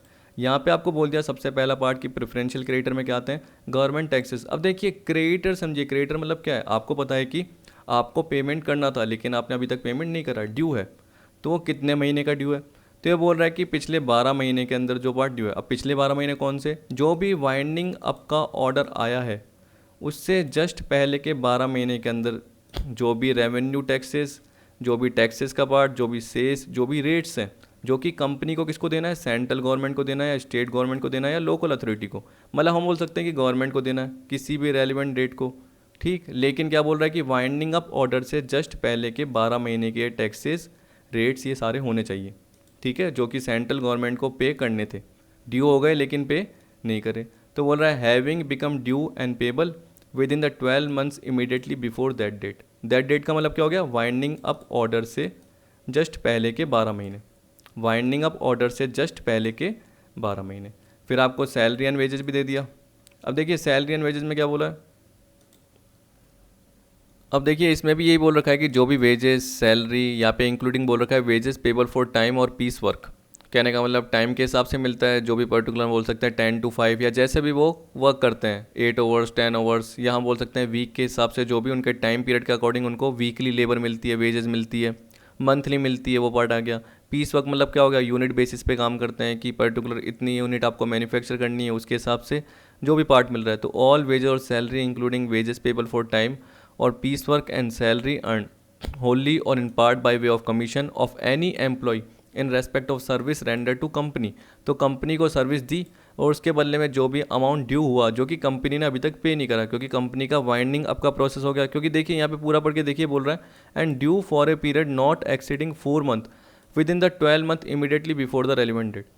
तो इसका मतलब क्या, जो भी रेलिवेंट डेट है उससे जस्ट पहले के, रेलिवेंट डेट मतलब क्या हो गया, वही वाइंडिंग अप ऑर्डर, तो उससे जस्ट पहले के 12 महीने के दौरान 4 महीने से ज़्यादा की नहीं हो सकती सैलरी। तो मैंने एक एग्जांपल नीचे कवर कर रखा है बाद में, ताकि आपको पता चल जाएगा कि सिर्फ 4 महीने की सैलरी एंड वेजेज ही लेंगे।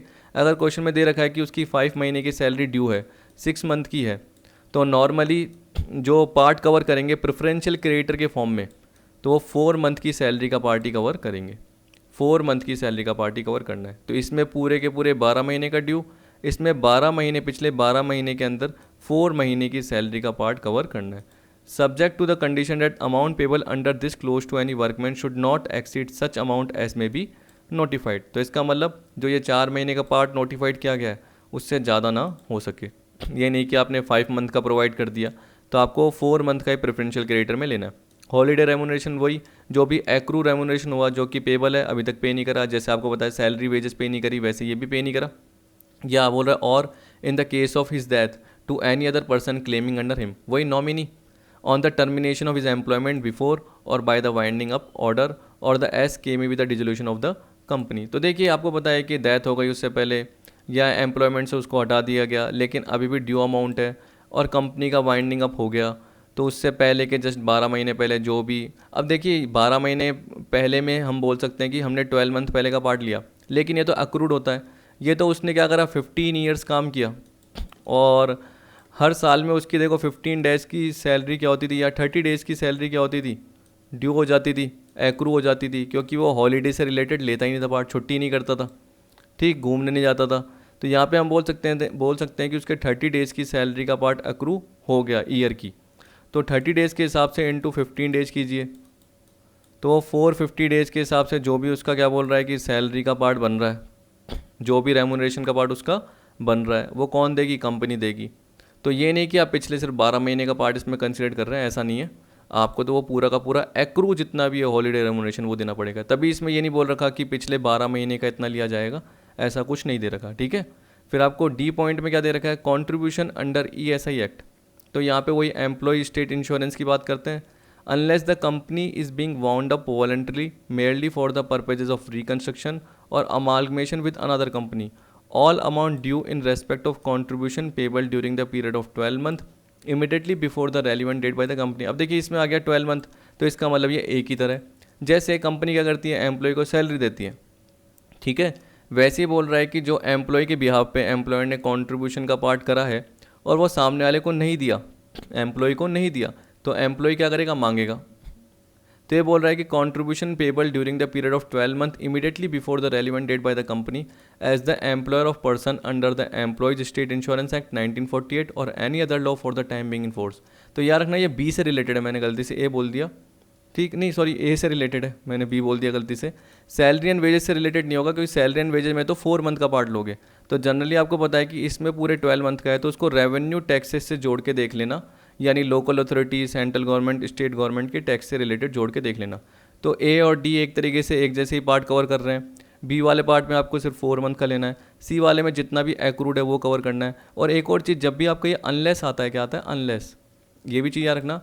अनलेस का मतलब क्या है कि देखिए जो भी ये पर्टिकुलर पार्ट अप्लाई हो रहे हैं वो आपके एम्प्लॉय स्टेट इंश्योरेंस एक्ट 1948, और आप देखना कि जनरली किससे रिलेटेड अप्लाई हो रहे हैं, कंपलसरी वाइंडिंग अप से अप्लाई हो रहे हैं, या हम बोल सकते हैं कि नॉर्मल जो आपने वाइंडिंग अप का ऑर्डर जब भी आया ट्रिब्यूनल के हिसाब से, उससे पहले के 12 मंथ के जो है आप पर्टिकुलर कवर कर रहे हो, तो वो कंपलसरी वाइंडिंग अप से रिलेटेड कवर कर रहे हो, वॉलंटरी वाइंडिंग अप भी कवर नहीं कर रहे और अमालगमेशन रिकंस्ट्रक्शन का पार्ट भी कवर नहीं कर रहे। देखिए क्या होता है कि आपकी ए कंपनी है, अगर वो बी कंपनी में जाके मिल गई तो तब भी आपकी कंपनी क्या होगी, वाइंडिंग अप हो गई। क्यों? क्योंकि आपकी कंपनी बंद हो गई, क्लोज हो गई और वो बी में जाके मिल गई। तो ऐसे बोल दिया मैंने, एक तरीके से एक्विजिशन का पार्ट हो गया। या ये मान के चलिए कि ए और बी कंपनी थी, वो मिलके एक नई कंपनी बन गई, सी कंपनी। तो यहाँ पे ये दोनों कंपनी क्या हो गई, वाइंडिंग अप हो गई। तो बोल रहा है कि अगर ये पर्टिकुलर पॉइंट आएगा तब ये पार्ट अप्लाई नहीं होगा। चाहे आप ऊपर भी पढ़ के देख लेना, जब मैंने आपको ये वाला पॉइंट बताया था, ये रहा, इसमें भी ये बोल रहा है unless the company is being wound up voluntarily merely for the purposes of reconstruction और अमालगमेशन विद अनदर कंपनी, और unless the company has at commencement of winding up under such a contract with insurer as is mentioned. तो इसका मतलब क्या हुआ, अगर particular आपने ये पार्ट करा दिया कवर तो वर्कमैन ड्यू में नहीं आएगा। तो इसका मतलब ये चीज़ें नहीं होनी चाहिए, मतलब अमालगमेशन रिकंस्ट्रक्शन के केस में ये पर्टिकुलर रूल अप्लाई नहीं होगा। अमालगमेशन रिकंस्ट्रक्शन के केस में, वॉलंटरली वाउंड अप के केस में, और अगर इंश्योरर से आपने इंश्योरेंस करवा दिया है तो उस केस में आपको पता है कि जो भी कंपनसेशन का पार्ट है वो इंश्योरेंस कंपनी से रिकवर हो जाएगा। तो वर्कमैन ड्यू से रिलेटेड रूल यहाँ पे अप्लाई होगा ही नहीं, ठीक। तो रूल कब अप्लाई होगा, जब पर्टिकुलर ये प्रोविज़न ऊपर के अप्लाई नहीं हो, अनलेस का पार्ट अप्लाई नहीं हो। तो अगर अनलेस दे रखा है इसका मतलब क्या हो गया, अगर वो अप्लाई हो जाते हैं तो आपके रूल्स अप्लाई नहीं होते, ठीक है। तो यहाँ पे यही बोल रहा है कि कंट्रीब्यूशन ESI में कब आएगा, अगर अमालगमेशन रिकंस्ट्रक्शन का पार्ट नहीं आ रहा और वॉलंटरी लिक्विडेशन या वाइंडिंग अप का पार्ट नहीं आ रहा, तो जनरली कंपलसरी लिक्विडेशन का पार्ट आता है। तभी हम क्या बोलते हैं कि वाइंडिंग अप ऑर्डर से जस्ट पहले के 12 महीने के जो भी ESI का ड्यू अमाउंट है वो क्या करना पड़ेगा, आपको एम्प्लॉय को देना पड़ेगा। फिर आपको बोल रहा है compensation in respect of death of disablement, तो इसमें भी जनरली यही बोल दिया। unless the company has at the commencement of winding up under such a contract with any insurer as in mentioned in section 14 of the Workmen Compensation Act 1923, right capable of being transferred to and vested in the workman all amount due in respect of any compensation or liability for compensation under the said act in respect of death और disablement of any employee of the company. देखिए employee काम कर रहा है company में, वही हमने workman compensation act के थ्रू क्या हो गया, जैसे ही उसको कोई डिसेबलमेंट हो गई या वर्कर की डेथ हो गई तो जो भी उसका क्लेम बन रहा था वो हमें देना पड़ेगा। लेकिन मान के चलो कि अगर हमने इंश्योरर से इंश्योरेंस करवा रखा है तो तब ये पार्ट अप्लाई नहीं होगा। जैसे ऊपर मैंने क्या बोला, अमालगमेशन रिकंस्ट्रक्शन लग रहा है तो पार्ट अप्लाई नहीं होगा, वैसे ही इस केस में भी ये पार्ट अप्लाई नहीं होगा। Where any compensation under the said act is weekly payment, the amount payable under this clause should be taken to be the amount of the lump sum for which weekly payment could, if redeemable, be redeemed if the employer has made an application under that act। देखिए इसका मतलब तो यही कि अगर worker को क्या है, जनरली जो भी कंपनसेशन का पार्ट है वो वीकली पेमेंट के फॉर्म में मिल रहा है, तो वीकली पेमेंट का जितना भी टोटल अमाउंट लमसम में हो गया, जुड़ गया, वो पूरा का पूरा इफ़ रिडीमेबल बी रिडीम्ड हो जाएगा if the employer has made an application under that act. तो जनरली हम बोल सकते हैं एम्प्लॉयर ने क्या कर दिया, अगर एप्लीकेशन दी हुई है उसके हिसाब से आ गया। फिर आपको पीएफ, पेंशन फंड और ग्रेचुटी फंड का पार्ट आ गया, तो इसमें भी यही बोल रहा है, जैसे आपने ऊपर ईएसआई का पार्ट देखा वैसे ये बोल रहा है, all sum due to any employee from the PF, pension fund, gratuity fund और any other fund for the welfare of the employee maintained by the company. फिर आपको इन्वेस्टिगेशन के एक्सपेंसेस की बात कर रहा है, तो इसमें बोल रहा था expenses of any investigation held in pursuance of section 213 and 216 in so far as they are payable by the company. तो कंपनी ने जो भी इन्वेस्टिगेशन के एक्सपेंसेस करे हैं वो सारे के सारे पार्ट भी क्या आ जाएंगे, एक तरीके से कंपनी को देने पड़ेंगे सबसे पहले। अब ये याद रखना कि इसमें ये वाले पार्ट तो आपको दे ही रखे हैं प्रेफरेंशियल क्रेडिटर वाले पार्ट में, तो इसमें आपको लेना है, लेकिन उससे पहले भी और सारे एक्सपेंसेस होते हैं जो कि आपको मेरे हिसाब से liquidator final statement of account वाला जो पार्ट आएगा, यानी अगली वीडियो का पार्ट आएगा, उसमें पता चल जाएगा कि लिक्विडेशन एक्सपेंस भी होते हैं, लीगल एक्सपेंस भी होते हैं, तो वो सबसे पहले इनसे पहले भी आते हैं, तो एक अलग से स्टेटमेंट बनेगा जिसके थ्रू आपको पता चल जाएगा। यहाँ पे इसके अलावा ये बोल रहा है, where any advance payment has been made to any employee of a company on account of wages और सैलरी और accrued holiday remuneration himself by some person for that purpose, the person by whom the money was advanced should have a right of priority in respect of the money so advanced and paid up to the amount, the sum in respect of which the employee or other person in his right would have been entitled to priority in the winding up has been reduced by reason of the payment having been made। देखिए सीधी सी बात है, अगर आप है ना due amount की बात कर रहे हैं पर आपने ड्यू अमाउंट से पहले एम्प्लॉयज़ को क्या कर दिया, कुछ भी वेजेस सैलरी पे कर दी या रेम्यूनरेशन का पार्ट पे कर दिया एडवांस में, तो आपको बताया कि जो भी ड्यू अमाउंट टोटल बनेगा उसमें से आप एडवांस में दे चुके हो तो वो हट जाएगा और बाकी अमाउंट ही आपको देना पड़ेगा, क्योंकि वो तो आप पहले ही पेमेंट कर चुके हो। या जिस भी पर्सन ने दिया है तो कंपनी को क्या करना पड़ेगा, जिस भी पर्सन ने एडवांस दिया है कंपनी के बिहाफ पे, तो कंपनी को एक तरीके से क्या करना पड़ेगा, उस पर्सन को क्या करना पड़ेगा, जो भी एडवांस का अमाउंट है, जो भी सैलरी वैलरी का वेजेस का पार्ट है, उसमें जो भी एडवांस उस पर्सन ने दिया उस पर्सन को वो एडवांस मनी देनी पड़ेगी, और उस हिसाब से क्या हो जाएगा, बाकी पार्ट रिड्यूस हो जाएगा। बस ये बोल दिया। ये बोल रहा है the debts enumerated in this section should, ये बोल रहा है कि जो भी डेट एन्यूमरेट किए गए इस सेक्शन में वो सारे के सारे क्या होने चाहिए, rank equally among themselves and be paid in full. ये बोल रहा है कि जो भी डेट है, जितने भी लाइबिलिटीज़ होंगी वो सारे के सारे इक्वली रैंक करने चाहिए, और ये बोल रहा है कि पूरे के पूरे पे करने चाहिए। लेकिन अगर असेट होगी तभी तो बोल रहा है unless the asset are insufficient to meet them. इसका मतलब क्या होता है, अगर एसेट सफिशिएंट है तो पूरे पे कर दिए जाएंगे, लेकिन अगर एसेट सफिशिएंट नहीं है तो इक्वल प्रोपोर्शन में बांट दिए जाएंगे, in which case they should abate in equal proportion. तो अगर एसेट इनसफिशिएंट है तो उस केस में हम क्या बोलेंगे, इक्वल प्रोपोर्शन में कर दिए जाएंगे। फिर आपको क्या बोल दिया, so far as the asset of the company available for payment to general creditor are insufficient to meet them have priority over the claim of holder of debenture holder under any floating charge created by the company and be paid accordingly out of any property comprising or subject to that charge। देखिए सीधी सी बात है, आपको बताया कि अगर general creditor की बात करते हो तो वो सिक्योर्ड नहीं है, एक तरीके से वो अनसिक्योर्ड ही होंगे। तो हम बोल सकते हैं, देखो प्रेफरेंशियल की बात अलग करो, प्रेफरेंशियल तो क्या है, सबसे पहले होंगे डेबेंचर होल्डर से। ये बोल रहा है कि डेबेंचर होल्डर जो कि फ्लोटिंग चार्ज से सिक्योर्ड है। फ्लोटिंग चार्ज का मतलब मैंने बताया था कि जब जनरली आप क्या कर सकते हो, अपनी सारी एसेट्स, बिजनेस की जितनी भी एसेट्स इस पर्टिकुलर लाइबिलिटी के अगेंस्ट गिरवी रख रहे हो, प्लेज रख रहे हो, मॉर्गेज कर रहे हो, ठीक है, कुछ भी बोल सकते हो, चाहे वो मूवेबल हो चाहे वो इमूवेबल हो। कहने का मतलब चाहे बिल्डिंग हो, चाहे मशीनरी हो, चाहे कोई भी प्रॉपर्टी हो, चाहे स्टॉक हो, ठीक है, चाहे कोई सी भी करंट एसेट हो, वो सारा का सारा पार्ट आप रख रहे हो।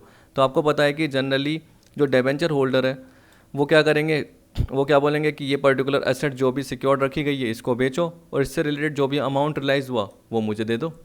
अगर कम पड़ रहा है, अगर कम पड़ रहा है तो जनरली मेरे हिसाब से कम तो पड़ेगा नहीं, क्योंकि आपको पता है कि अमाउंट सफिशिएंट पड़ा हुआ रहता है, लेकिन कम पड़ रहा है तो उतना प्रोवाइड कर दिया जाएगा। और बाकी जो भी लॉस है हम क्या बोल सकते हैं, equity share holder, preference share holder वो बियर करेंगे जो भी अनकॉल्ड अमाउंट है उतने तक। अनकॉल्ड क्यों, क्योंकि आपको पता है कि लाइबिलिटी लिमिटेड रहती है। तो अगर 100 रुपीज़ की फेस वैल्यू वाले शेयर हैं और उनसे हमने 60 रुपीज़ अभी तक कॉल किए है, यानी एप्लीकेशन अलॉटमेंट मांगी है मान के चलो, और 40 रुपीज़ नहीं मांगे, तो उन पर्टिकुलर शेयर होल्डर की लाइबिलिटी इतने तक ही रहेगी। तो यहाँ पे ये बोल दिया कि so far as the asset of the company available for payment to general creditor are insufficient have priority over the claims of holder of debentures under any floating charge created by the company. तो जब भी floating charge create होता है debenture से related, तो इसका मतलब debenture holder भी सिक्योर्ड के फॉर्म में आ गए। ठीक, तो अनसिक्योर्ड क्रेडिटर से पहले इनको राइट मिलेगा and be paid accordingly out of any property comprised in और सब्जेक्ट टू दैट चार्ज। तो ये बोल रहा है कोई भी प्रॉपर्टी जो फ्लोटिंग चार्ज के रूप में रखी गई है या प्रॉपर्टी का ग्रुप रखा है, तो आपको वो प्रॉपर्टी को बेच के डिबेंचर होल्डर को पहले पेमेंट करना पड़ेगा, फिर उन अनसिक्योर्ड क्रेडिटर को बाद में आप पे करोगे। ठीक है, तो डिबेंचर होल्डर पहले हैं अनसिक्योर्ड क्रेडिटर से, याद रखना। The debt under this section should be discharged forthwith so far as the asset are sufficient to meet them subject to the retention of such sum as may be necessary for the cost and expenses of winding up. अब इसका मतलब क्या हुआ, जो winding up की cost और expense होते हैं वो सबसे पहले आपको रोक के रखना पड़ता है। तो देखिए, जब स्टेटमेंट ऑफ अफेयर देखा वो किसने बना के दिया, वो कंपनी ने बना के दिया। जब आप लिक्विडेटर का स्टेटमेंट देखेंगे अगली वीडियो में, तो वहाँ पे आपको पता चलेगा कि सबसे पहले जो ये वाइंडिंग अप के एक्सपेंस बता रहा है, यानी लिक्विडेशन के और लीगल एक्सपेंस बता रहा है, वो सबसे पहले राइट ऑफ होते हैं। मतलब जितनी भी एसेट का पैसा रिलाइज हुआ तो उनमें से सबसे पहले इनको पेमेंट करेंगे। लिक्विडेटर को भी तो पे करोगे, क्योंकि जनरली वो सारा काम कर रहा है। तो ट्रिब्यूनल क्या बोलेगा कि जो भी लिक्विडेशन के एक्सपेंस है, लीगल एक्सपेंस है, उनको पहले पे करो। लिक्विडेटर का रेम्यूनरेशन आ गया वो पहले पे करो। उसके बाद जो पार्ट आएगा वो किसके लिए आएगा, प्रेफरेंशियल क्रेडिटर, फिर डिबेंचर होल्डर, फिर अनसिक्योर्ड क्रेडिटर, फिर कौन आ गए, फिर प्रेफरेंशियल होल्डर। प्रेफरेंशियल होल्डर का एरियर भी होता है डिविडेंड का, तो वो डिविडेंड का पार्ट एरियर का वो भी दोगे। फिर इक्विटी शेयर होल्डर का पार्ट आएगा। Formal proof should not require except the circumstances given in point number D. तो देखिए, जो ये पॉइंट नंबर डी दे रखा है आपको, ये रहा, फॉर्मल प्रूफ ज़रूरत नहीं है, लेकिन जब कंट्रीब्यूशन करते हो ईएसआई एक्ट से रिलेटेड, तो बोल रहा है कि आपको ईएसआई से रिलेटेड कुछ ना कुछ फॉर्मल प्रूफ चाहिए होता है।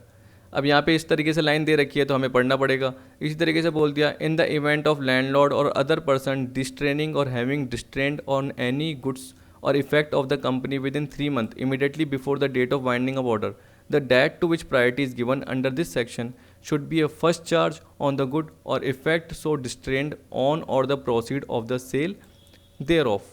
इसका मतलब क्या है, देखिए अब आपको क्या समझना है कि डिस्ट्रेनिंग मतलब क्या होता है कि सीज करना या रोक के रख लेना। तो लैंडलॉर्ड क्या है, जैसे मान के चलो कि कोई फैक्ट्री बिल्डिंग हो गई, कोई ऑफिस की बिल्डिंग हो गई, तो उससे रिलेटेड हमने रेंट नहीं पे किया, कंपनी ने क्या करा, रेंट पे नहीं करा, और वाइंडिंग अप का ऑर्डर आ गया। तो ये बोल रहा है कि within 3 months immediately before the date of winding up order. तो ये पढ़ लेता हूँ मैं, in the event of landlord और अदर पर्सन डिस्ट्रेनिंग और having distrained on any good और effect of the company within 3 months immediately before the date of winding up order, the date to which priority is given under the section should be first charge on the goods और effect so distrained on और the proceed of the sale देयरऑफ।